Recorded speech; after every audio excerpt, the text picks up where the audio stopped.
The Bears. Because of the way they play the nickel corner here, and the nickel corner plays 88-85% of the snaps. He's got to be like part linebacker. The Bears.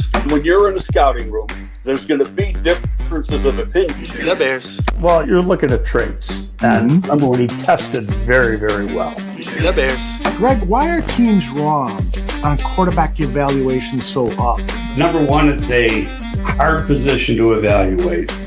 Former Bears scouting director Greg Gabriel talks football live every week on the Barroom Network. Also available on demand.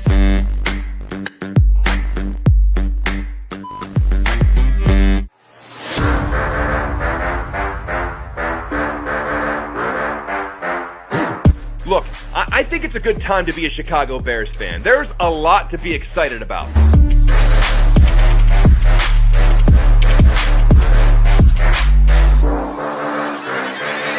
But let me tell you something. We are past the point of excuses. If things go sour, you have used up all of the patience that Chicago has to offer.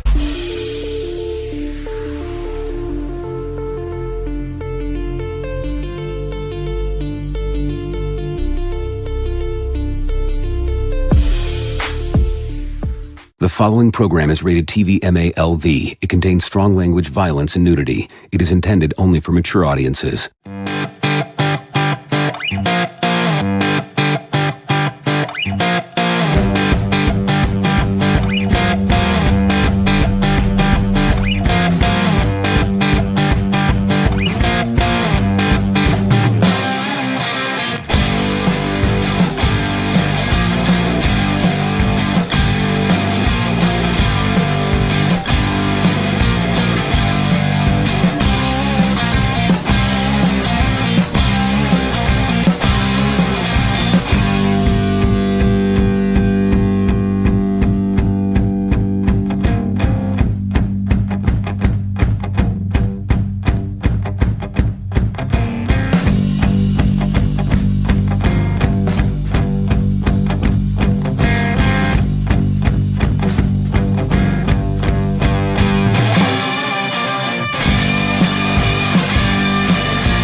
Happy Thanksgiving, Barflies. Welcome to the Barfly Tailgate Show. You already know it's done by Barflies for Barflies and all the other Bears fans out there.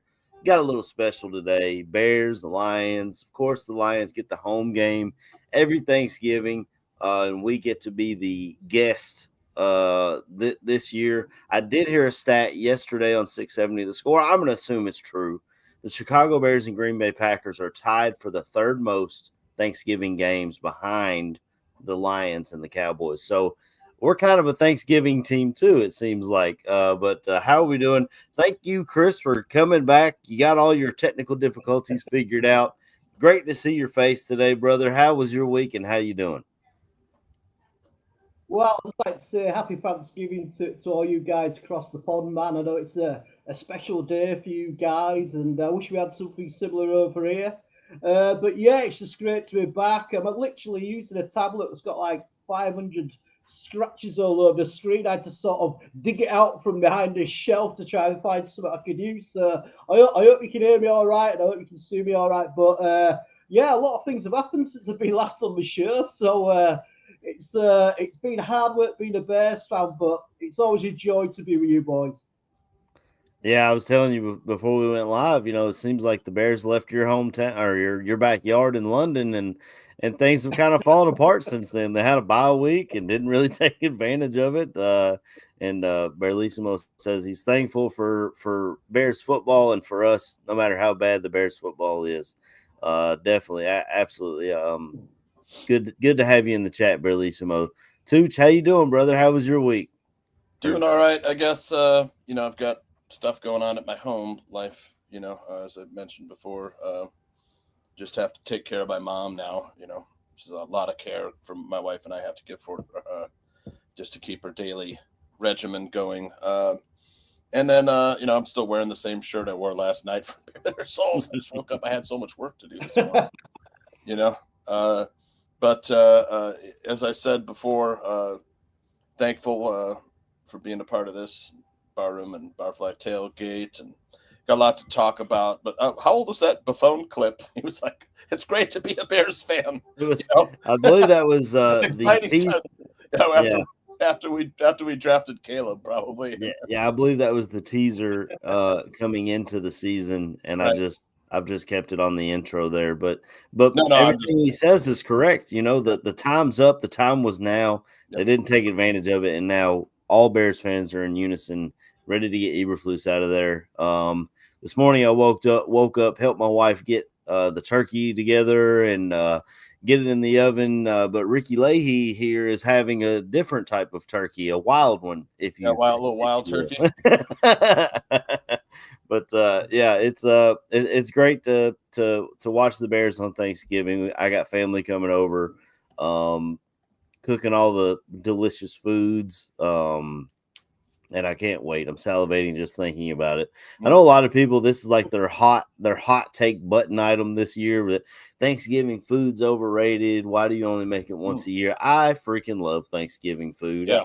Give me if you make the turkey correctly, it's not dry. Everyone says turkey's dry, but if you cook it right, hit it right at the sweet spot, man. Get the thermometer in there, the Bluetooth, send it to your phone. Bing, it's ready. You get that internal temperature just right, and it's juicy. Yeah. My wife makes this mac and cheese in the crock pot that is phenomenal. I mean, I could eat that stuff we do eat it year round. But Thanksgiving is the big day. Broccoli cheese casserole, deviled eggs, just all the stuff, man. Is it dressing or stuffing in your house? We call it stuffing because we stuff it into the turkey. Yep. Some people call it dressing because they dress it around the turkey, but they're both delicious. There's this great YouTube channel called Jolly, and it's like two British guys. They try like all American stuff, like whether it's booze or food and stuff. They're really funny. Josh and Ollie. And I follow them on TikTok. Have you seen them? Yeah. They're really funny. And they just tried like Thanksgiving dinner, and they were like, so good. They're like, this is lovely. Pumpkin pie, it's absolutely lovely.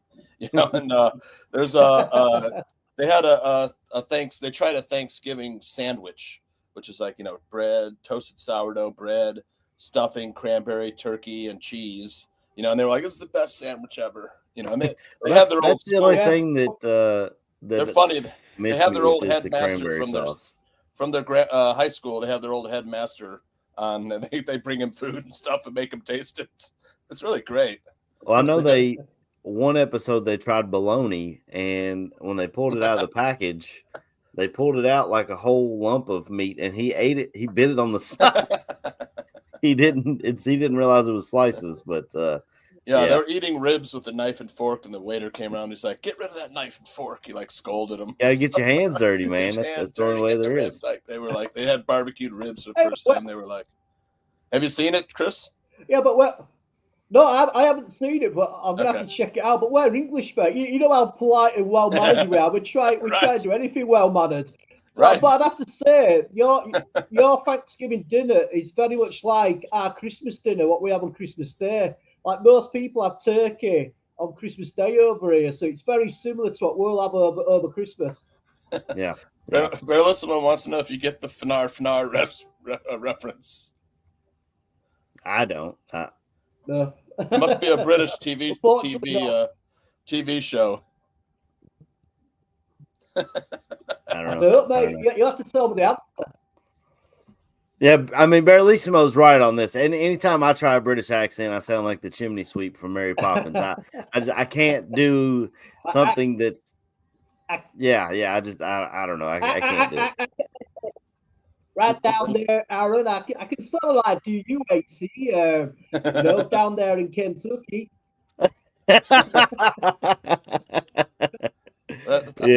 The Scottish accent is easy. Mr. Murray, where are you gone, Mr. Murray? You just got to be able to roll your R's. The Scottish accent, hard to understand. Easy. Well, you guys want to talk about last week's game? Yeah. How about the fact that Eberflus didn't know what frequency his special teams coach was on? They had said after 3 years of coaching the Bears. It's like I said on Aldo's Twitter. It's like it's his first day every day when he walks in. Yeah. That's brilliant. Who said that, Aldo? I said it under Aldo's thing. It's like it's brilliant. his first time every time. I don't understand how you still mess that up 3 years in. And Richard Hightower said that he had talked about it, but I don't remember him saying that he was on the wrong frequency, that he was on the wrong channel. It's just, how do you still mess that up? I don't get it. I don't know. And it kind of, like, I still am on the Ben Johnson train, but I wonder if when you see things like that, should the Bears go with a guy who's been the head coach before, like a Mike Vrabel, if he's available? Or I don't want to say Belichick because I just don't think this is the right place for him. But someone who's been in that seat before and knows the checks and balances, knows what to do, how to run everything. You know what I mean? Not just the offense. You know how to. I mean, I don't know, but yeah. Last week, let me just hit this this intro real quick, and then we'll talk about last week's games if I can find it. There's so many things in here now. I've got this video from Bearlissimo for that reference, I believe. Well, let me. Oh, yeah, I guess you could play that if you want. I'm uploading it now. It's a little tiny video. I don't know why it takes forever to load. Yeah. Oh my God. Good StreamYard ain't the fastest, you know. Yeah, I don't. They should be. They up their prices. Hey, y'all, Tooch. Just thought I'd drop in my Aaron Curran type of accent, down in Kentucky. It was an Aaron Curran reference. I thought he was going to give us the Fanar. I don't know. It's British people are. They can do Southern accents. America. British people can do American accents fantastic. They can. Yep. Oh yeah, so many. Yeah, so many actors. I like to do a little bit of American accent. Americans can't do the British accents that well. I mean, yeah. The Lord of the Rings actors did okay British accents, but. Well, let's hit this, and then we'll talk about last week's show. Piss off, you grotty little wanker! Wanker! Shut up, you soppy wanker! Wanker! You're a wanker! Wanker! Stop being a wanker. You are a wanker, Andy Marr. And I'll be honest, I didn't know that was coming, but I'll say it again, you are a wanker. This is Chris Watts's Wanker of the Week. If you've been living under a rock or you haven't been around to watch the Barfly Tailgate show in weeks or different past weeks, years past, the Wanker of the Week is where Chris Watts and the rest of us tell us who screwed it up last week, who messed up the game, where does the blame fall? Chris, I'll let you start, and then I think we're all gonna pile on this one. So who's your Wanker of the Week, Chris? I suppose it's the most obvious choice, but it's got to be Coach Eberflus. It's just these last sort of 3 or 4 games, like watching a car crash in slow motion, just going through, and then we're just waiting for it to hit that wall. And the thing about Eberflus is that I do think he's a good defensive coordinator to a point, but I just don't think he can handle multitasking a whole team. That's where he seems to get lost, when he's having to, shut down thinking about the defense and then sort of, concentrate on what the offense is doing in the special teams. And I just don't think he's got him in it to do all of it. So Eberflus is my rank of the week. And also the guy what let the ball touch him on the punt return. I can't remember his name now. DeAndre that Carter. would absolutely disgusted us. Carter. I mean, that was just an absolute terrible mistake. There's so many. Even the special teams coach. Why we're letting a block kick at the same place where we let it the week before? It's like fucking hell, man. But so they're my sort of 3 wankers of the week. So I probably took all your wankers. Well, the guy who definitely is not Wanker of the Week, our man KB. He celebrated Blackout Wednesday yesterday, so he's struggling a little bit this morning. But what's he drinking? Looks like an Alani. Oh, Monster. Oh, yeah, a little monster. Is that the lemonade, Australian lemonade one? That's good, man.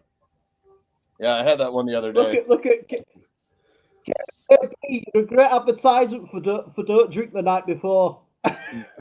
Listen, when you get invited out by the squad, you gotta go. Hey, hey, no getting out of it. And it was well enough that I didn't drive. So they was like, you're gonna get your car in the morning, and I'm like, hey, bro, woke up this morning. I'm like, hey, bro, we gotta go. I got stuff to do. So I'm here. Hey, at least you're here. You showed up. You playing injured a little bit, playing through injury. Yeah. I've been there before. He was questionable, but he ended up playing. It was a game time decision. Game time decision, man. Oh yeah, big time. Well, I mean, since we passed you, who's your wanker of the week from last week? Oh, god damn. The wanker of the week got to be Eberflus, man. I think that's gonna be unanimous. Yep. Because I mean, for the first time, I think in a long time, bro, you seen 2 really good weeks of back-to-back quarterback play. Indeed. I have to say now, Caleb is winning me over now. That last drive, the fact that you get them points, that the kid played his ass off, man. He looks like the quarterback that we were told to expect, and I think that's big. His arm's just as good as Jay Cutler, man. Yeah. Some of those passes, he threw one, bro. It was a freaking laser between like 3 people, bro. I was like, that's picked. I'm like, that is an absolute interception. And then you just see, was it Keenan Allen that called that game? Yeah. I'm like, bro, what am I watching right now? Damn. But I have to say, man, your coach, you can only go as far as your head coach. And amen. We've been saying this all season, man. Eberflus ain't the guy. Yeah. You go for 2 if you just went for 1, you win the game. Yeah. Chris, I know you talked about my guy, DeAndre Carter, flubbing that up. I was watching that in real time, just like, okay, yeah, this is par for the course for us. We're gonna get our ass whooped because of mistakes. But he did make up for it later on with that return he had. It was that set us up, man. And I shouts out DeAndre Carter, but at some point you're gonna have to get a difference maker back there. That's you'll never get a Devin Hester again. I'm 1,000%. No, the only one left in the league plays in Dallas. That's the only. Oh yeah, Cavante Turpin. That kid is special. Everyone else on the field. I don't know how. Yeah. No. But we're at some point we're gonna have to get somebody back there as a difference maker, man. That's not just a placeholder to field kicks and hope and try to get 10 yards. We need somebody who will legit be able to change the game. But like I said, bro, it all falls at Eberflus's feet. If we get rolled today, hopefully the rumors about him being fired are true. Then you see whoever, Washington or Brown or whoever the special teams coordinator is, somebody step up and be interim head coach. But my waker of the week is definitely Eberflus. Yeah. I kind of predicted. I had a 12-ounce Core Route podcast last night, and I kind of predicted. And I guess this will kind of give it away for how I'm feeling today. But I predicted a Bears loss and Eberflus getting fired tomorrow. But it's something that the Bears have never done, but that shouldn't keep you from never doing it. You know what I'm saying? I mean, there's for years. I mean, there used to not be a 3-point line in the NBA. They didn't keep them from changing it. You know what I'm saying? Like, but I'm kind of with Berlissimo at this point. My wanker of the week is Ryan Poles because he hasn't fired Eberflus. He stuck with his guy. He didn't build this team correctly. I mean, look at our defensive line. You got Montez Sweat, and that's it. With Billings out, Javon Dexter getting extra attention, all of a sudden he can't get off a block. You have nobody on the other side, even though you made trades for defensive ends and drafted a guy that I like in Austin Booker, but he's a rookie. And then on your offensive line, you've got You got Darnell Wright, and I mean the offensive line is coming together and looking better. It helps when the ball gets out quick and on time. You notice that exactly Thomas Brown comes down to coaching. But as a GM to not build from the trenches out is a mistake. I mean, the team we're playing today literally built their team like that. They built from the trenches out to the point where they're able to grab a Jahmyr Gibbs in the first round or a Jack Campbell in the first round, or guys that are kind of cherry on top type of players. You know what I'm saying? Where we have to draft for need because we always go into the draft with a need because our GM did not correctly address the situation. So for that reason, I'm going with Ryan Poles as my wanker of the week. And Eberflus, he's got to be gone, fellas. It's just, and it's all the little things. Chris, you talked about the block field goal at the same spot in the offensive line. Why was that not corrected in practice the whole week when you saw it happen last week? Why did you wait for it to happen again? And KB, you talked about him going for 2. I was perfectly fine with him going for 2 because I understand the analytics. If you get it there, then you win the game if you score again. But the field goal was bigger for me because that happened last week and you let it happen again. Like, how do you not go into your game plan saying this will never happen again? And you let it happen again the next week before you make an adjustment. Like, that's bad coaching. DJ Moore talked about them not making adjustments until after halftime. Well, they're not making adjustments until it happens again. Like, how? And I wanted Hightower to be the interim head coach, but at this point, between the block kicks and the punt, that's on Carter as he was trying to clear the area without clearing himself for some reason. That's just a mental mistake, but he did come back and have a good return after that. Return, yep. But it's got to be Poles for the way he's built this team. We could be more competitive if he built this correctly. I do believe in Caleb. The play where Van Ginkel, and don't get it twisted, Van Ginkel was a guy who was putting up numbers. I mean, picks. He had more touchdowns than some franchises early in the season because of his pick sixes. When he came off the edge untouched and Caleb goes around him and drops that beautiful ball into DeAndre Swift, I was like, what? Yep. We don't see Bears quarterbacks making that play. Nope. Last year, Justin Fields had a free runner coming off the edge. We saw him get smoked. And everyone said, well, why don't you make the change? You know, why didn't you call but to see our Bears quarterback making the plays he was able to play, and KB, the throw you're talking about for Keenan, I thought that was picked. That's Van bro, that was a pick all day in my book, bro. But good God. There's someone posted that throw to DeAndre Swift next to the exact same play he made at USC. Yeah. I don't know if anybody caught that, but I mean, it's not like there wasn't any evidence for those kind of plays, you know. But but everyone said he wouldn't be able to make those plays at this level, you know. And here he is making those plays at this level. I ain't gonna lie, I was one of them. I ain't gonna lie to you. I said that shit. I'm like, you're not gonna be able to get away with playing backyard football with the level of play that we have in the NFL. But I prove me wrong, bro. Prove me wrong.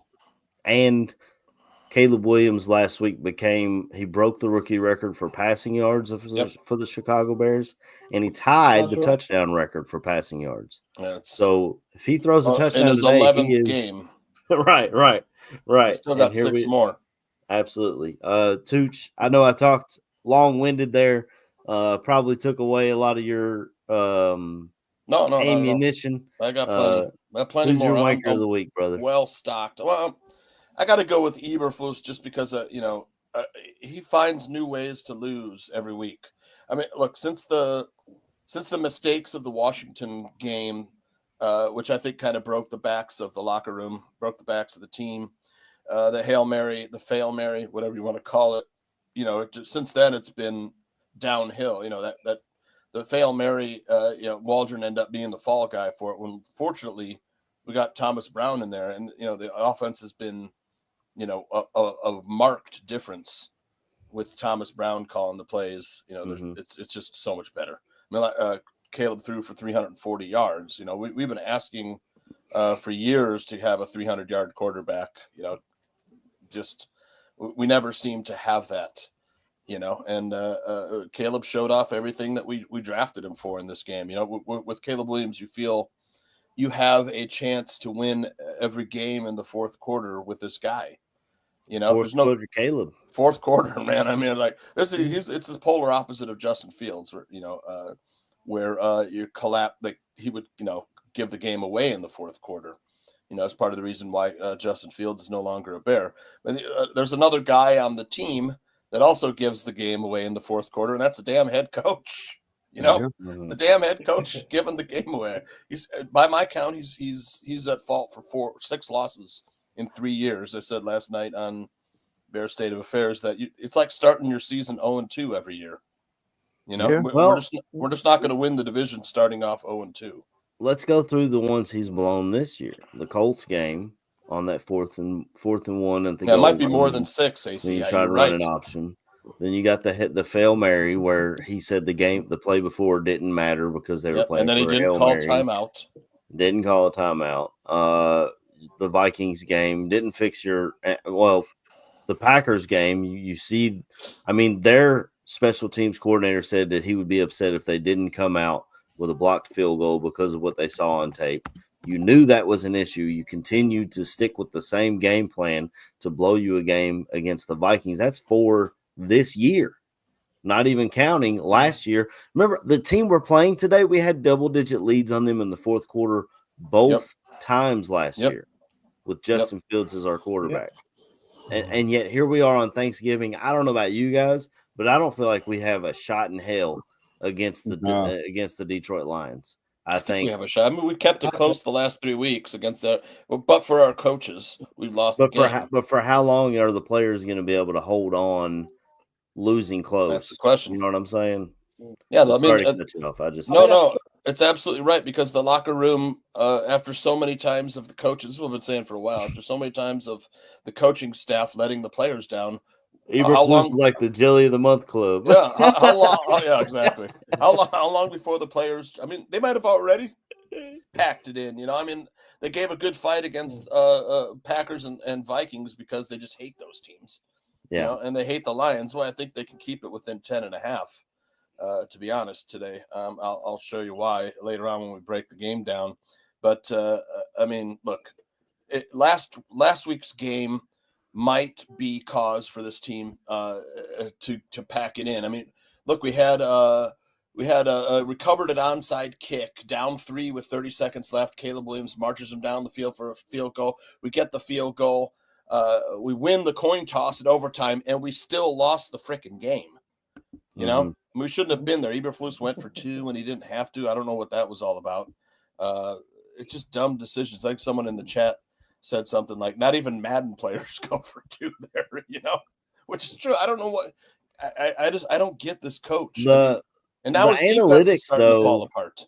The analytics say if you're down 14, right within a certain go for time. 2 that first time, because if you don't get, it's basically a 50-50 for a 2-point conversion. Mm-hmm. So if you don't get it that time, you have another shot to go for it. If you score, you have to score again either way. Okay. Yeah. So the analytics say to go for 2 that first time, because if you get it, then the next time you score, you kick a field goal and you're winning. Mm-hmm. Whereas if you don't go for it in that position, you kick your field goal, then the next time you're up, yeah, you can tie it. Or, if you hit that 2-point conversion last time, you're winning. If you don't hit it, then you get another chance to try your 2-point conversion and possibly tie it up. That's what the analytics say. Yeah. There's a chart too, and how much time remaining in the game, things like that. But I mean, we could count on Eberflus not making the right decision. Swift right here, 3rd round picks, an epic failure. I don't know what this guy does in the 3rd round. You've got Velus Jones Jr., who's now a Jacksonville Jaguar, I think. You've got Amagaji this year, who you drafted to be a backup left tackle, can't get on the field, stays injured. And when he was on the field, granted, he was thrown in there, bright lights, big city, got his ass kicked. But there's people grab offensive linemen late that are stars. The left tackle in Philadelphia was a 7th round pick who played rugby. It comes down to evaluating the talent and drafting the correct players. I'm not a scout.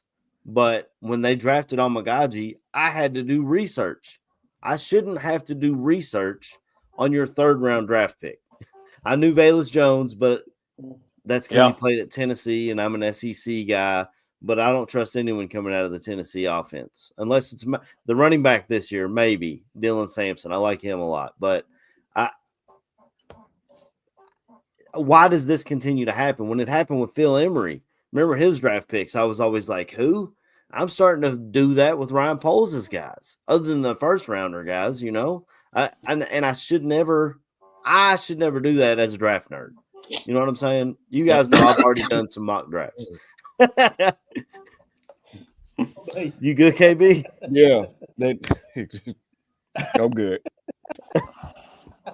Yeah, can we add bait as a whoopsie?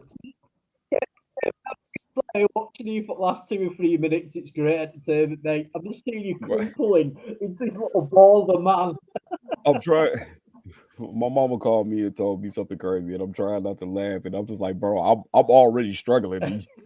She telling me craziness, but bro, I'm hearing what y'all saying about the Quran Omagaji pick, man. I feel like that's a kid that needs to be baked for a year, man. He definitely needs to be baked for a year. I'm not gonna call him a bust. I see somebody say something about a 3rd round bust. I get it. Like I said, we seem to be that one team that can't draft linemen correctly for whatever fucking reason. Between that, it's weird because it's funny. It's kind of that odd dynamic of you can't draft linemen, you struggle with quarterback, don't draft good wide receivers. Kind of the 3 things you need an offense to go forward with. I don't know why, but you look at it. Tyler Scott hasn't seen the field for whatever reason this year. You know, you traded the pick for Chase Claypool. I mean, as much as we can't say that we drafted him, that's a pick that you use on a wide receiver. Byron Pringle. Whatever happened to Byron Pringle? Is he still in the league? He's probably in Kansas City just gathering rings like Sonic. You know what I'm saying? So, man. It's a bit like sorry, Kate. It's a bit like using a 4th round pick on Keenan Allen. You know, because Keenan Allen's not going to be here next year, and he hasn't really had a great season by any means. We overpaid Chase Claypool and Keenan Allen. Yeah, massively. I think the Keenan Allen pick was used in thoughts of this team being a lot better than where we should be right now. Yep, amen. I think that's what that move was. I think you've seen Caleb and you've seen a wealth of receivers and weapons around them, or whatever the case is, and we're like, there's no way we'll be 4-7 right now. We should be competing for the division this year. Yeah. Part of it was probably Rome Odunze. You know, they want Rome to learn a little bit from some of the secrets from Keenan Allen. You know, buddy, I think we hit on him.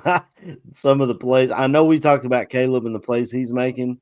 Rome's making plays too. Rome is definitely making plays. He's coming in slowly. I think Thomas Brown is playing major dividends for him too. Mm-hmm. Wide receivers take a little while, you know. Yeah. When we haven't seen. You look at Marvin Harrison Jr. struggling too. Malik Neighbors has been really good, but he's been hampered by injuries. You know, he's calling out his coach already. You know, I thought Daboll was fired. Maybe it was like a shit post or something I saw. But there's several coaches in the league that I'm like, they still employ, like Doug Peterson, who saw him making it through the bye week. I love the Cowboys to roll the Giants today. I mean, they don't have Daniel Jones or Tommy DeVito. They're starting Drew Lock. I like Drew Lock better than DeVito. So do I. I don't know how they didn't start him. Yeah. I mean, Drew Lock was a guy that I wanted, but that was because of Shane Waldron. Yeah, I thought he might have knew his offense, might have been able to help Caleb some, but I mean, it is what it is. I don't know that Daniel Jones is as bad as they've made him out to look to be. I mean, he's not great, but they had him playing scout team safety. Someone signed him. I forget who. The Vikings? The Vikings. Yeah. Yep. He signed to Minnesota. Why not? You know, Caleb Williams has taken a beating this year, and he's been surprisingly durable. Yeah. Mm-hmm. You know, that's one thing we got to be thankful for. Thank God. On Thanksgiving. It's Thanksgiving. I'm thankful Caleb Williams is healthy. Knocking on wood there. Definitely knocking on wood. Yeah. We should have things that we're thankful for today, right? With the Bears, maybe a little round table, go around and what something we're thankful for. It's been so bleak. Maybe we'll hit that with our shout yeah, out. let's hit that at the end. Let's hit that at the end. All right. That's called improvising. Yeah. Foreshadow. I will say we've got over 100 people viewing. If y'all could hit the like, we'd appreciate it. Yeah, go. They got their turkeys in the oven, maybe, huh? Mm-hmm. Yeah. Yeah. So I mean, last week was it wasn't a complete disaster, but it's got me thinking, how long can these players hold the rope? And then you see Eberflus go out there and I just, God, he drives me nuts when I listen to him talk. He's always like, we got each other. It's like it's Barney. Tough times don't last. Tough people do. He actually said that. I wanted to punch my screen when he said that. I told Aldo on Bare Their Souls that the Bears ownership probably has some like leadership manual with a whole bunch of like cliche quotes that their coaches can use at their press conference. You sure it's just coaches? It's the same. It's the same leadership book that they gave Trubisky. Yeah, exactly. They left it. They left it in the office. Eberflus picked it up. He's got a highlighted sections in there he can quote from. Yeah, I don't know. Terrible, man. If he had another bad cliche, I didn't write it down. I should have, but. Good God, that dude, man. He's always. I mean, I was going to say, this is like a bit of a far-out question, but do you think that the Bears are never ever going to change due to the ownership we've got? Do you think next time we win a Super Bowl, it'll just be sort of like the stars aligning and it's a bit like pot luck that we got there? But I'm on about over the next sort of 10 to 20 years, do you see the Bears winning the Super Bowl? And do you think the McCaskies are ever going to get it right? Are they actually just to get a guy like they did with Victor, it will cause a lot of hassle for them anyway? Are they prepared to really sort of sacrifice how they want to show the club as it is, and just get a decent fucking coach who says how it is and who's a bit of a man and who doesn't talk, middle management speak? So, I mean, that's my question to you guys. I mean, because I was getting really depressed about the Bears last night. I mean, it actually affected my mental health, and that's pretty crap as it is. And I just kept thinking, this is never going to change because the McCaskies are never going to get it right because they've given us one Super Bowl in nearly 40 years. They don't even own their own stadium. They can't well sort out a new fucking stadium, let alone a team. And I was just wondering what you guys thought. Or am I just being too much of a downer? And I should because it's Thanksgiving. Didn't they have something come out about Arlington Heights this week? They might be getting that figured out. So they might be getting that figured out. What they need to do is what the Lions did, where they hired someone who was competent to run the GM search, to run the head coach search, to get it all together. I believe when they hired Brad Holmes, they had just fired a GM who had only been there like a year or two. So they kind of hit the reset button altogether, which is something that our Bears never do. Now, I think that Caleb Williams is good enough to almost, no matter who you bring in at coach, that's another one. Eberflus chose Waldron over Brown because he knew Brown was a better leader. Yep. I mean, when you listen to him talk, I mean, look at how the players are playing for him. When you're seeing screen passes go for yards because wide receivers are actually blocking now. And you're seeing, and Caleb's confidence is through the roof now. I mean, when he's dropping balls between defenders to Cole Kmet to Keenan Allen to DeAndre Swift, making these plays, a lot of that comes from confidence. And I think, but to answer your question, Chris, I think I still don't want to say I'm out on Poles, even though I called him my wanker of the week. I think he has time to get it together if he drafts correctly, makes some good moves this offseason. I'm out on Poles.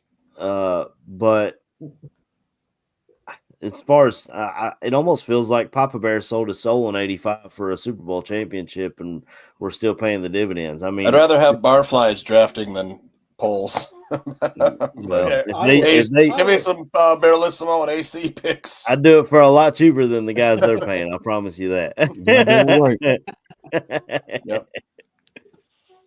But I think they'll get it together, and I think Caleb is the reason why they'll get it together. I think they'll build around him. We won't see it this year because we have the wrong head coach, but hire the right head coach, get some pieces on O-line and D-line. The pieces are there in the secondary. The pieces are there in wide receiver crew. Even if Keenan Allen leaves in free agency, you've got Rome Odunze right behind him, and this is a decent wide receiver class, to be honest. If you scout correctly, I mean, I would love to see us end up with like goddamn Emeka Ibuka or some shit. Even on, there's no way it's gonna happen because you would need like a decent tier pick to get them. But Lord, yeah, I'd love to have Travis Hunter, but you have to go offensive line. That's a luxury pick. You know what I mean? I was gonna say you probably gonna need one of the first 3 picks to get Hunter too. So, buddy, we're heading that way. Are we not? Eberflus also chose Waldron because Cliff Kingsbury would have threatened his head coaching position. That's fucking ridiculous. You know, so they did the same. They interviewed 8 guys, and Waldron's the guy they landed on because he was including Thomas Brown. Yeah, ridiculous. Yep. I don't know. Let's get into this game today. Tooch, you got a lot of notes and numbers and all kinds of stuff for us. Yeah, I want to. I had a comment. Okay, so Buka said, "Let Brown be in Washington DC so defense can finally blitz." And I mean, he's right. The Bears don't blitz. They count on their front four. They count on their front floor for getting pressure, and it's actually worked out pretty good for them. Let me see if I can find my slide here. Okay, so the blitz rate is 25th out of 32 teams, but they're getting the 3rd most pressure. You know. And the adjusted sack rate 17th in the NFL. So they haven't really gotten home, but they've gotten pressure. So without blitzing, they've gotten good pressure. So if you look at when Jared Goff is not blitzed, he's actually 29th. He's bad. When he has time to throw, he's bad. You know, when he's blitzed, he's excellent. You know, 11th big time throw percentage and 6th in pressure to sack percentage. You know, when he's not blitzed, he ends up looking around too long and he ends up getting sacked. Right. So this is kind of where the Bears have a little bit of an advantage here, I think. Let's see. Here's Jared Goff versus man. He's first. The Bears play zone at one of the highest rates in the NFL. You know, they play cover 3 more than almost any other team in the NFL. Versus zone, he's 11th in completion percentage and 23rd in turnover-worthy play percentage. We can get some turnovers out of Jared Goff. I don't know whether we can win this game or not. I mean, the Lions have a habit of giving up games on Thanksgiving, so there's hope. But if the line got to 10.5, man, I would take Bears plus 10.5. I think they keep it within 10. And look at some. I have one on with where is it? Defense that the teams that the Lions have played. Yeah. So weeks 1 through 7, opponents were scoring 20 points a game on the Lions defense, and they played good teams like the Rams, the Buccaneers, the Cardinals, Seattle, Dallas, and Minnesota. You know, those are kind of better teams. Week 8 through 12, they played Tennessee, Green Bay, Houston. Green Bay and Houston, good teams. With Jacksonville, Indianapolis, and Tennessee, not very good offenses, and they held teams to 12.6 points per game. So the Bears' offense is trending in the right direction. And then here's another look at this is the injuries on the Detroit defense. So the guy in the middle, Alex Anzalone, he's a good player. This guy, sideline to sideline speed, he makes a ton of tackles. You know, I think the strength of Thomas Brown's offense and Caleb Williams these past couple of weeks has been the short passing game. Yeah. You know, they have they've lived on that short passing. I mean, you heard KB talk about him whistle that pass between 2 guys that we all thought it was picked off. Yeah, we did. Ended up being a completion to Keenan Allen. He took it down the sideline for about 10 extra yards. But Alex Anzalone out is huge, man. It's just huge. We can make some of these plays underneath. We got a chance. I think we keep it within 10.5. So their hard knock star Rodrigo, is he the one that starts at middle linebacker now? With him, is that who it is? I'm not sure. I'd have to look it up. I don't know their depth chart. That's the guy that I know. The safeties scare the hell out of me. I mean, Kirby Joseph from Illinois just gets his hands. I mean, he takes balls away, and Brian Branch is freaking Ronnie Lott back there. I mean, you talk about those short passes, you better get down because he don't care to get ejected for it either. We already saw him get ejected against the Packers. This guy just hits you in the mouth and he doesn't care. Carlton Davis is a big name on Malcolm Rodriguez. Yeah, Rodrigo. Malcolm Rodriguez starting at strong side for the Lions today. Jack Campbell's in the middle. He was Iowa, a good backer. Iowa. Yep, part of the Hawkeye defense, really strong player. And then weak side linebacker, they got a guy named Trevor Nowaski.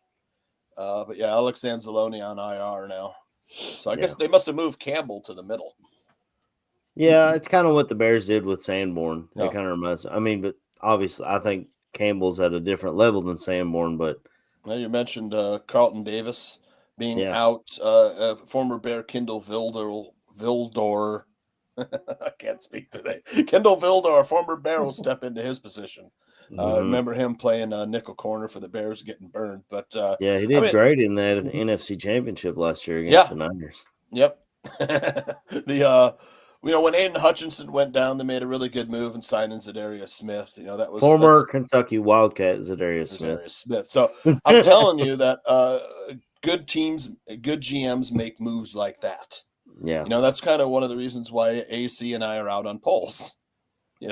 Just our GM does not make the. I don't think I'm all the way out. I'm teetering though.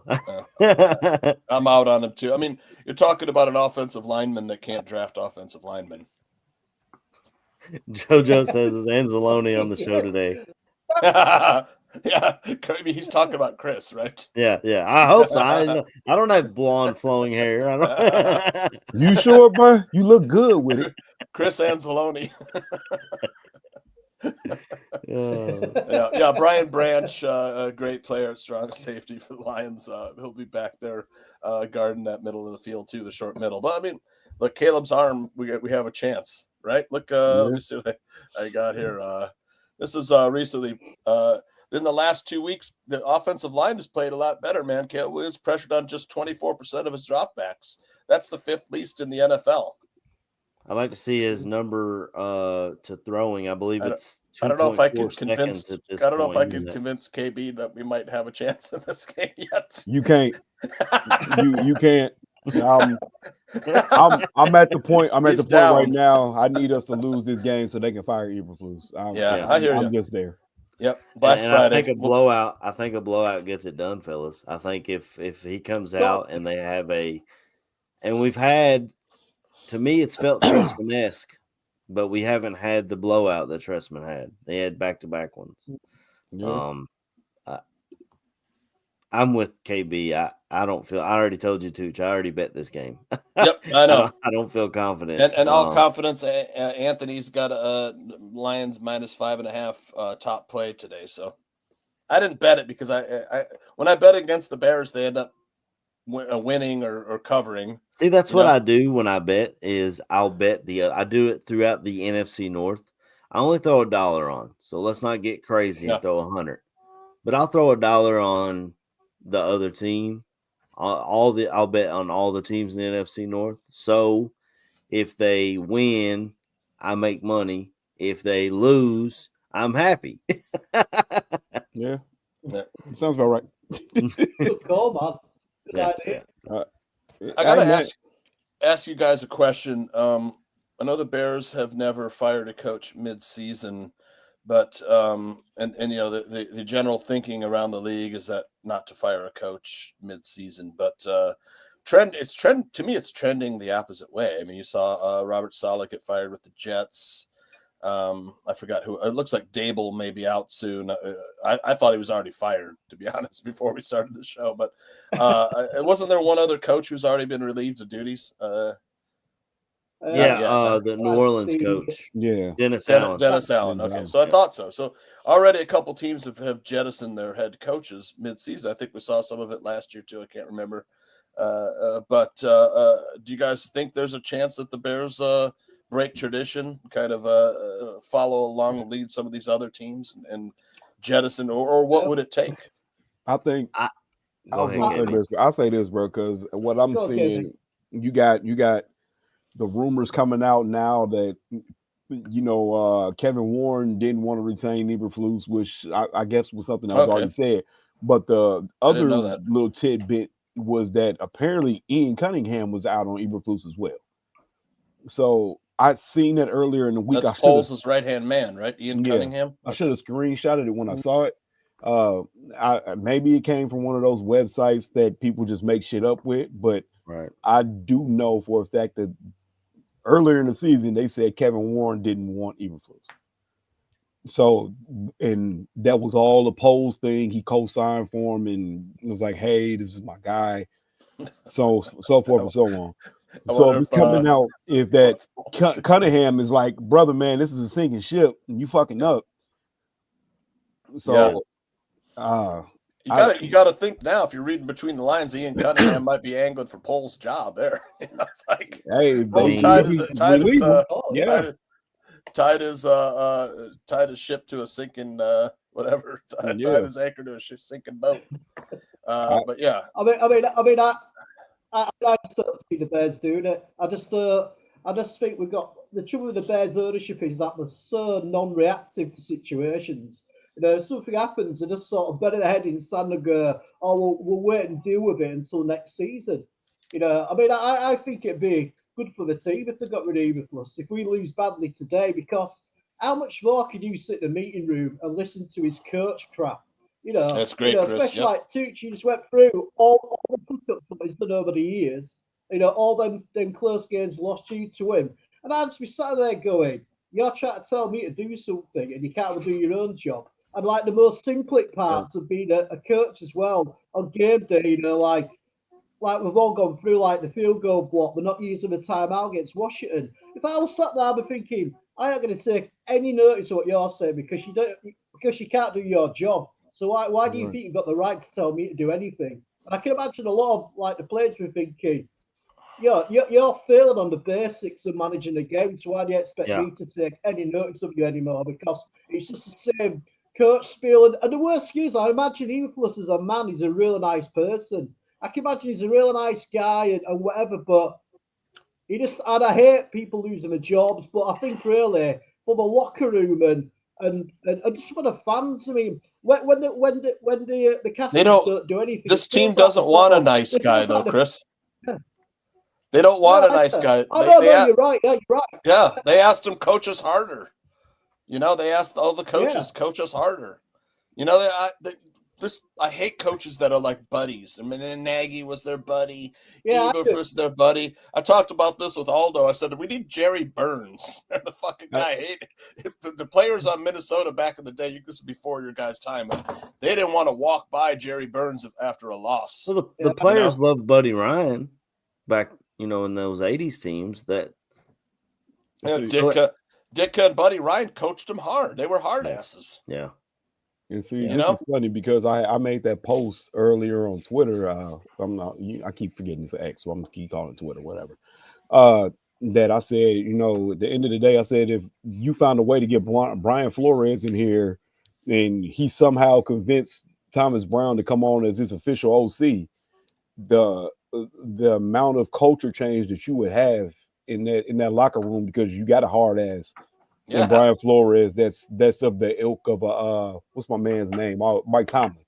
They're in that same type of vein. Bill Cowher. Yeah, I'm not looking the Steelers for always have the hard asses. Chuck Noll. Yeah, that's why their coaches last a long time. They're hard asses. Exactly. I'm not looking for friends. I'm not looking for somebody that's gonna add a boy and pat you on the ass and say, "Yeah, you did a good job today." No, have the coach that'll say, "Hey, you fucked up here, here, and here. I don't care what you did good today. Yeah. We can keep that, but we need to work on this." And the pushback I got from a Bears fan was, "Oh, well, Brian Flores was hard on Tua." I don't fucking care. You think that we would care if we were in the playoffs next year about how hard he is on Caleb Williams? Caleb would love that. Yeah. All signs considered, he would love to be coached hard. Yep. Hearing what these guys are saying, they would love to be coached hard. So, like I said, bro, I don't want this soft coach shit that we always do, the Mark Trestmans of the world, the Matt Nagy's, because, hey, this guy's good at this and he's good at... No, fuck that, dude. Go get the asshole. Bring the asshole in. Let's see how that works. Yep.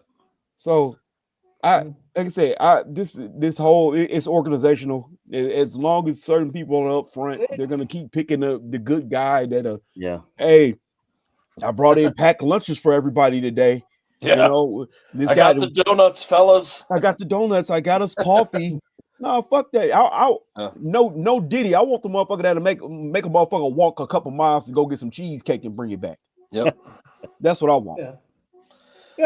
It's like KB. It's like just what you say, KB. I saw some footage of Dan Campbell, and it was in the Detroit changing rooms after the I'd game. run through a fucking brick wall for that, man. Yeah, how he speaks to players compared to how Eberflus speaks, it's night and day. And he's definitely the sort of guy, like you just said, AC. I'll be thinking, I've got a coach who absolutely is fired up. You know, he believes in us. You know, he just says how it is. He tries to sort of give you the coach spiel. He's just direct. And I think players, even like today's players, are a bit probably softer than guys were like when I was younger. Still want to be coached by men. And they still want that male alpha male, you know, to be leading the team. And I just don't think I think Eberflus is a good coordinator, but he just not got him in him to be a head coach. I don't think. Yeah. Yep. Yeah, you guys are giving me a lot to unpack here. I want to go back to Chris's original thoughts where he talked about Eberflus's in-game decision making, which has been wrong. And look what it's done to Tyreek Stevenson. This is a guy who wasn't great, but he was good enough to be your CB2. And ever since the Hail Mary, the benching, the demotion, the losing snaps for Terrell Smith, this dude looks like a lost player, and I don't think he is. I think the talent's in there. You just need the leader of men to bring that shit out of him. And if you're an alpha dog, you're only going to take commands from an alpha dog, not a guy who says, well, guys, we've got each other. That's wrong. That's yes, we have each other. That goes without saying. If you have to tell me that, then you're the fucking problem. Secondly, KB, I love Brian Flores's Was he quoting Bon Jovi there? We got each other. I don't know what he's quoting. But secondly, KB, Brian Flores, I love his scheme. I do worry about the lawsuit he has against the NFL causing him to may or may not get a head coaching gig. And that's what I was worried about last week was how's Caleb going to do against this defense? He carved their asses up. Yeah. So there's answers there, and some good coaches have figured out what the answers are. I get what you're saying about bringing in an asshole, but if I'm bringing in an asshole that's a former head coach, his name's Mike Vrabel, and he took there's a hard ass right there, bro. Yeah, he took the Tennessee Titans to a 1 seed in the AFC in a loaded AFC. Give me that guy if I'm going with a former head coach. I'm trying to think what I was going after that.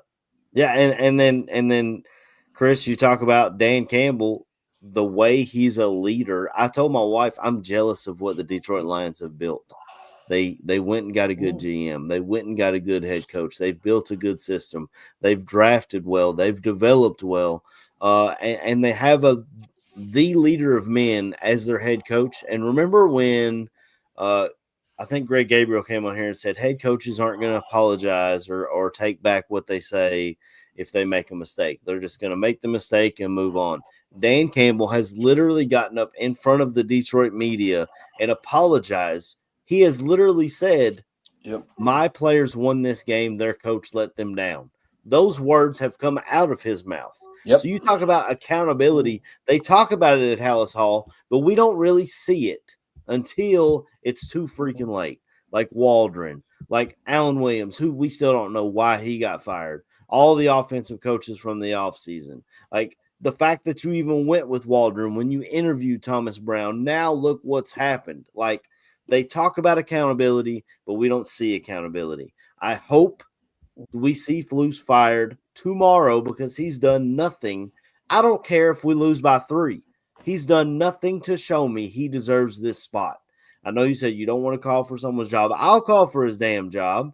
They're calling for Kyle Shanahan's job in San Francisco. He took him to the Super Bowl last year. He can come here. Hey, I'll go pick him up my damn self. Goddamn right. You talk about a head coaching crush. I loved his dad. But yeah, it's just I just had to unpack all that before y'all continued going, and then I was like, well, I don't want to reverse the show for half an hour to try. I just wanted to cover that before we moved. moved on. All right. Have we said anything about this game, or do we just know there's gonna be an ass whooping? I'm just wondering. I think that's how it's I coming don't over. know, man. I mean, on a short week, I mean, these games on short weeks, they tend to be sloppy. You know, they tend to be anything goes. That's why I think the Bears have a chance. I mean, granted, if the Lions come out and put 14 up, it's 14-0 real quick, it's gonna go off the rails because Bears are not aside from Caleb Williams, they're not built to chase from behind big. Is David Montgomery playing today? I know he was on the injury report. That was I'm sure he's gonna play. Yep. That man got an issue with the Bears now. So this game. I don't know why we offered him the same contract they did. He was chose sick to go of losing. Shit. Yeah. I don't know. This is stupid because if I know that this job over here is gonna offer me the same amount of money, but I was just sick of being there and I went somewhere else, I wouldn't make it personal. I have nothing to do with you anymore. This man has a better O-line too. Yeah, but that man sat there and took whatever shit personal and was like, I got a bone to pick with Chicago now. I don't know why. It just happened. Some people have to make stuff. Remember, Jordan used to have to make up stuff. He thought someone slighted him on the court, so he's going to drop 50 on him. Oh, you know, that might be it, man. Yeah. Well, we could break down this game a little bit more if you want. Is their left tackle playing or is he out? I know he was questionable. He's out. Taylor Decker is out. So no Decker. You're going to see a guy named Dan Skipper. Never heard of him, but let's get Montez. Get some good pressure on that guy today. Now they'll put him over on Penei Sewell and completely have him canceled out because they even asked Eberflus this week about blitzing more, and he said, "Well, it's really more about the one-on-ones." Like clueless. He's absolutely clueless. The one-on-ones. And he doubles, triples, quadruples downs on his cluelessness. The one man that ate up double teams is hurt right now, my guy. I'm not even saying that because he's family. It's just fucking. It's there. It's the truth. It's this facts. You know what I'm saying? Like you said, bro. We seen Javon Dexter's play drop. It's because he was getting one-on-ones. I mean, he was getting sacks as well, wasn't he? Yeah. So I don't know, man. Like I said, I'm out on him. Like I said, I can't pick this team to win the game because Eberflus is coach. He's done nothing but prove me right since. Yeah, that's true. That's true. Yeah. Thanksgiving game though, short week. Bears go on the road, and the Lions have lost 7 Thanksgiving games in a row, including last year when a 4-win Packer team went in there and beat them and went on a run and made it to the playoffs. So you saying there's a chance? I'm. He is. Tooch knows where my money's already gone, so it's hard for me to say that. But the more I think about it, the more it looks. I mean, we've lost close games, fellas. At some point, the dam's going to break, and we're going to have a blowout. But it might not be this week. It's a short week. All those injuries. Tooch just put up all the guys they're missing. And if you look at our injury report, obviously you got Brisker on IR, but you've got Hicks is out, I think, and Bates. Owens played pretty good though in his absence. I love the way Owens plays. Yeah. I think he plays more like Brisker than Elijah Hicks does. I thought Owens should have got that job over. I thought Elijah so too. Hicks. I thought Hicks was more the free safety. I think Hicks got the job because he's been here. I thought the Bears might bring back Eddie Jackson once the Ravens cut him, but with all the injuries, I know. If he comes back here, he better put on like, 39. No, I don't want to see you in number 4 anymore, ever again. Right. That's what ruined him is he changed his number and got the bag. Yeah. Oh, my God. Yeah, I don't know. I think Aldo said Owens deserves a bronze medal. He did he got that strip sack on the goal line last week, or not sack, the strip tackle for loss on the goal line last week, and did they were driving for the first touchdown. Did the Olympics celebration at the end of it. Man, it's so weird for me to look at this Bears team and all of a sudden I'm more confident in the offense than I am the defense. Even when I see when we go score a touchdown, I'm like, well, here comes the defense to give it up right back. Like I have no faith whatsoever. Sam Darnold, we got good pressure on him last week at some points, but when he had time, he had guys running wide open. TJ Hawkinson on the side in overtime when you need it, wide open. We shut down Justin Jefferson. Congratulations. Here's a Jordan Addison career game, and here comes Aaron Jones. He's not wearing green no more, but by God, he's getting it done against the Bears. That's all he does. Let's get into this. I mean, we got to start breaking this down. It's after 11 o'clock. My wife's texting me, telling me she's watching the. Oh, hi! Happy Thanksgiving! Oh, hey, cutie! That's my 8-year-old. Hi, little too. What's more, what? Grandma wants to know where her phone is. Check on her nightstand. It's not there. It was on the nightstand. Check on her purse. Okay. Grandma lost her phone. Lost her phone. You better call it. I don't know. I you threw me completely off. My 8-year-old is overload just happened. Good. She's such a good girl. Very helpful. That's good, man. I got a 13-year-old who you would think I've enslaved to live in this home, but you haven't. I did mine. In servitude, baby. Ask him to put dishes away. God. Yeah. Oh man, the girls last night couldn't have done it with them last night. They're helping Grandma get her socks on, her pants on last night. Got her dressed, put her in her pajamas, got her to bed. Oh man. Yep. My 6-year-old, my 8-year-old. Yeah. If you want to, that'd be awesome. We should do that for have our kids pick games. Maybe next year. Maybe next year we can do that. Yep. KB, you got what, 5, 6? How many? I got 3. Yep. You got 5 kids, KB? Really? Man, we'll talk about this off air.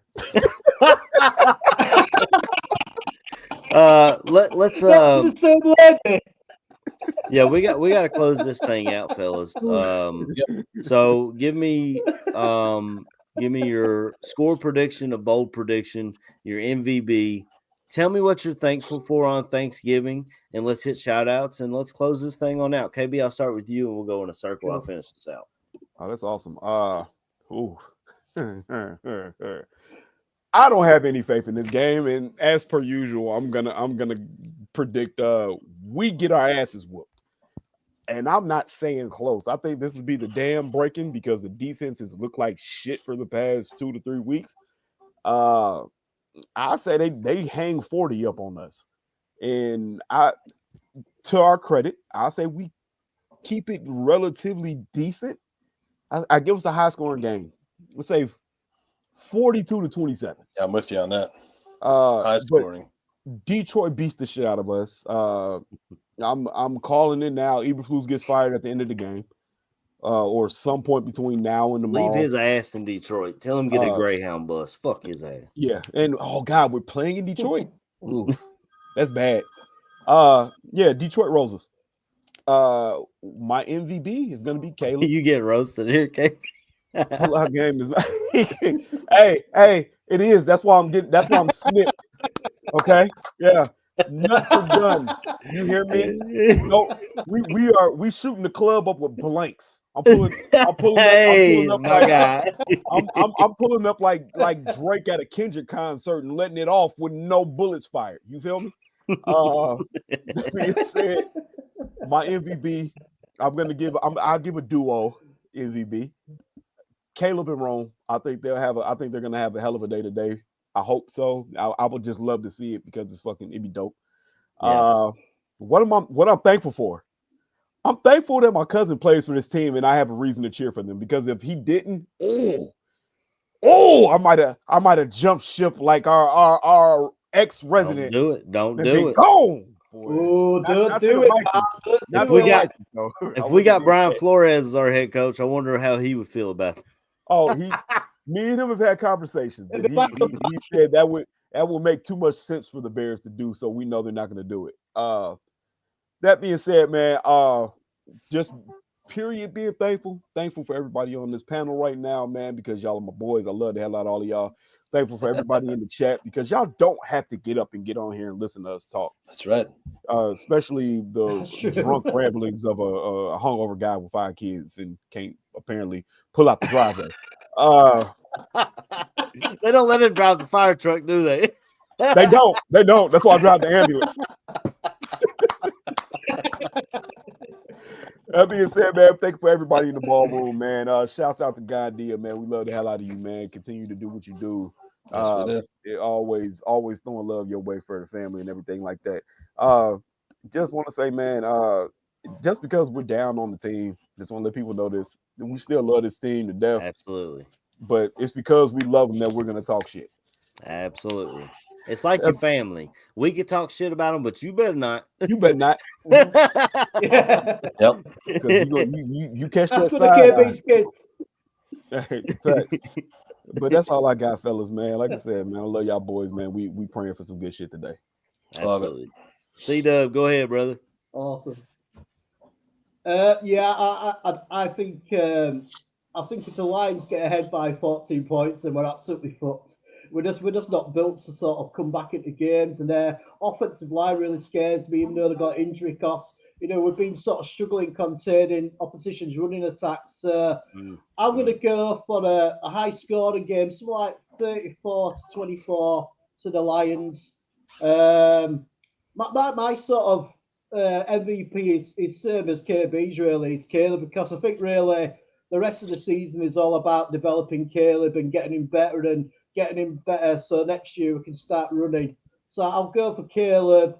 My sort of shout out to thanks is I just want to do a shout out to Dan and Aldo's Bear Your Soul shirt. I know Dan's left. We don't know if it's forever or not temporary, but I just want to say thank you to, and also you Tooch as well, for doing that shirt, because that was the first show I ever watched on the network, and that sort of drew me into watching the Barroom Network.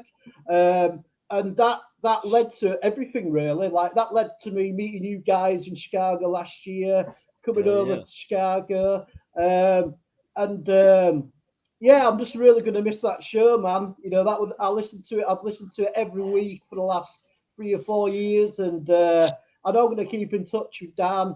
But yeah, it's just, I watched the last show today and I was quite upset, really. It was just, because, like, you know, I so enjoy that chemistry between Aldo and Dan and Tooch. It's such a great show. So I just want to shout out first.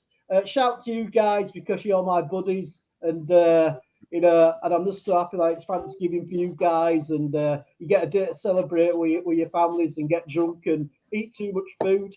So yeah, they're my shouts, man. Shout to everybody in the chat. Hope you all have a great day, and catch you with shows on the Barroom Network. And yeah, just say a big thanks to Aldo for keep this channel going, really.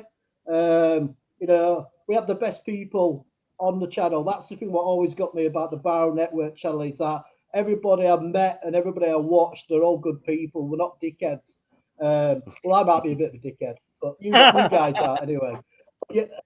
But yeah, just shout to you guys, and shout to Aldo, and yeah, just hope everybody has a really good day. And you never know, the Bears might surprise us, but I'm not feeling it today, unfortunately.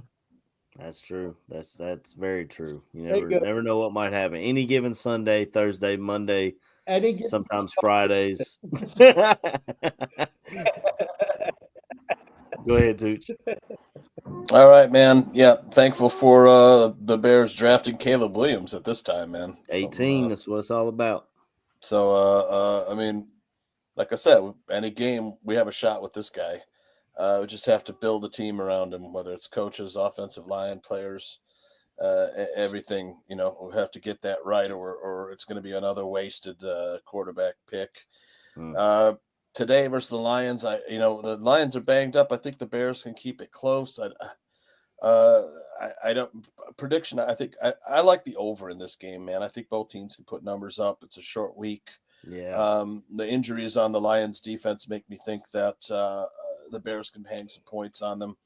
And then, you know, the Lions, the Bears defense has lost a lot of its mojo from the first half of the season.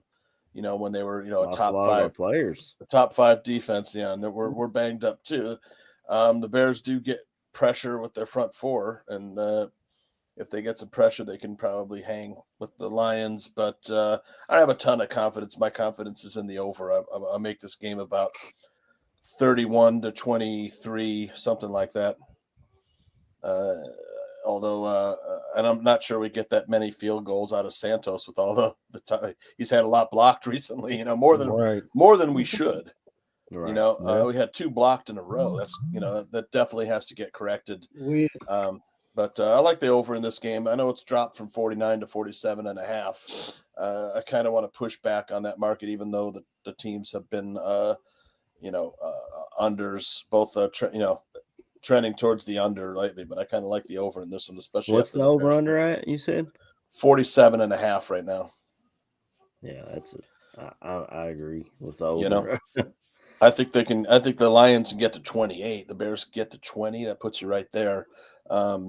The Lions, I think maybe that they're expecting a little more defense in this game. I don't know.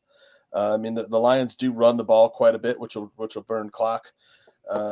The Bears like the passing game, which will conserve clock. I don't know. Yeah, 31-17. That'll put me right there, Minister. I'm sorry. Yeah, that's so weird to say. The Bears don't favor the running game, and we favor the passing game, and the Lions favor the running game. Like to show off that Caleb Williams arm, the shiny new draft pick. Well, they got Sonic and Knuckles over there, and they are loving it. Yep. Yeah, but let's see. Did I have some prop plays for this game? I like. Let me see. I wrote these down here, but I like. I think I'll take Jahmyr Gibbs anytime touchdown. I think that's a good play. Give me DJ Moore over 50 yards receiving in this game. I think he gets. I'd keep an eye on Sam Laporta anytime touchdown. We've seen Sam Laporta over 3.5 catches. We've seen some tight ends being able to take advantage of us. Yep. Over the middle, and if Amon-Ra's questionable coming into the game anyway, they're going to try and lean on the running game, and then your play action, you got Laporta over the top. Yep. And then shout outs, Barroom, Aldo. Damn, Minister. I know. We ain't that bad, brother. It's just hard to look at this game objectively, right on, and feel any other way, the way the season's going. Yep, it would shock me if the Bears pull out a victory, but it wouldn't shock me if they keep it within 10. Buka said, true Bears fashion, they turn it around today and click and everything. And blow it. They're trending towards getting in position for the final win and blowing it. The final score. Yeah. Hit your shout outs and then I'll finish this. I got tomorrow night weekend sports betting tips with Anthony Ingles and Sean Higgs, 5:00 Eastern. Yeah, 5:00 Eastern time. Right? Yeah. With Sunday, you'll see fantasy football with Joe Mandel, Adam Sham, Steven Zimmerman, and shout out to all the Barflies today in the chat room. They had some great, some spirited debates in there. Yeah, it looked like Aldo and Swift were kind of going at each other. Swifty's going to have to come on the show and defend his position. I don't know why. Maybe that's what Bare Their Souls will become and be a debate show that night. Yeah. That'd be fun. Yeah. I don't know. Are you done? Can I go? Or what are you thankful for, Tooch? Caleb Williams. No, you said that at the start. Yeah. I mean, if I'm talking on a personal level, definitely my family, my beautiful wife, who is my rock, and my kids and everyone else, all you guys, all my friends and family. Yeah, absolutely. First and foremost, happy Thanksgiving to everybody. I'm thankful for us having a franchise quarterback finally. First time since I liked Cutler, but I know a lot of people didn't like him. But first franchise quarterback we've had since then. As on a personal level, I'm thankful for my health and I'm thankful for my family. The wife's downstairs cooking right now. She might be tuned in. There's over 100 people. It'd be nice if they hit the like. I haven't looked to see who's liked it and who hasn't. If we get a like, I appreciate it. Thankful for the ability in this country to watch football in a free country. Thank your veterans who are not at home with us right now. The guys that are overseas away from their family. I've been there. You know, I had to Skype one year with my wife for Thanksgiving and for Christmas. That was a tough year. Watching my son open Christmas presents over Skype.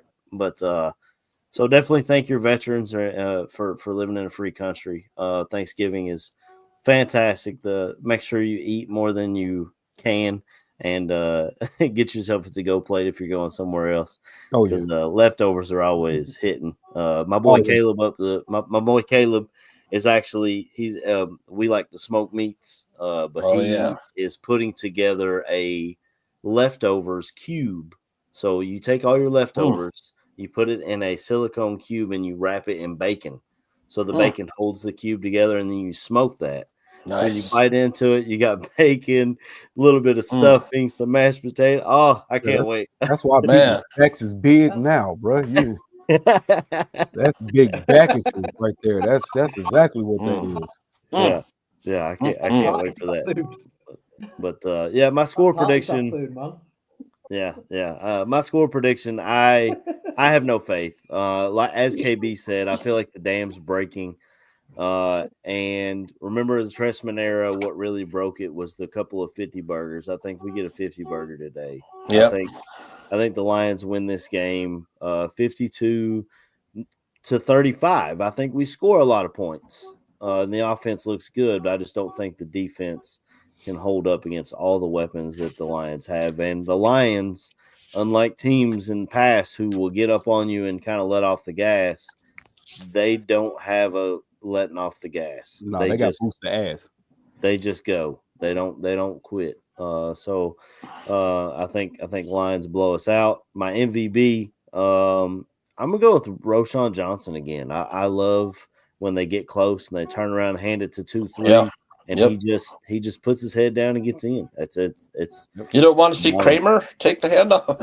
Absolutely not. Doug Kramer trying to block somebody, but I don't want to see him touching the ball. Ripping off sutures left and right, KB. Ripping out the stitches. But yeah, that's my score prediction. These players, they know they're watching in front of the whole country. You know, they want to put on a show, right? I think Caleb does have a good game. I just think the whole country. I love Roschon Johnson. I almost want to say he should be RB1, but Swift is still good, but I think he's changed the pace path, you know? Yeah. Shout out to you guys for coming on here. We weren't sure if we were going to go this morning or do a post-game show on Sunday or what the plan was going to be. I'm glad we did it this way. And I'm glad there might be a post-game show today. Oh, really? Just spoiler alert. Really? Aldo Gandia, yep. Uh-oh. And whoever wants to come on. Oh, sure. Don't say that now. I'll come on. My buddy's here. Right. Next week, plus 6.5 in San Fran. Not this week, they lose. Lions minus 16.5 on the alt line, Sean. Yeah. Sean, I'm with you, brother. Your bet's safe, AC. I think I'm with you. Shout out to everybody in the chat. And shout out to you guys for coming on with me today to talk some Bears Lions football. I didn't see Don Byrne in the chat. Maybe he's going to the game. I don't know. I was looking for him.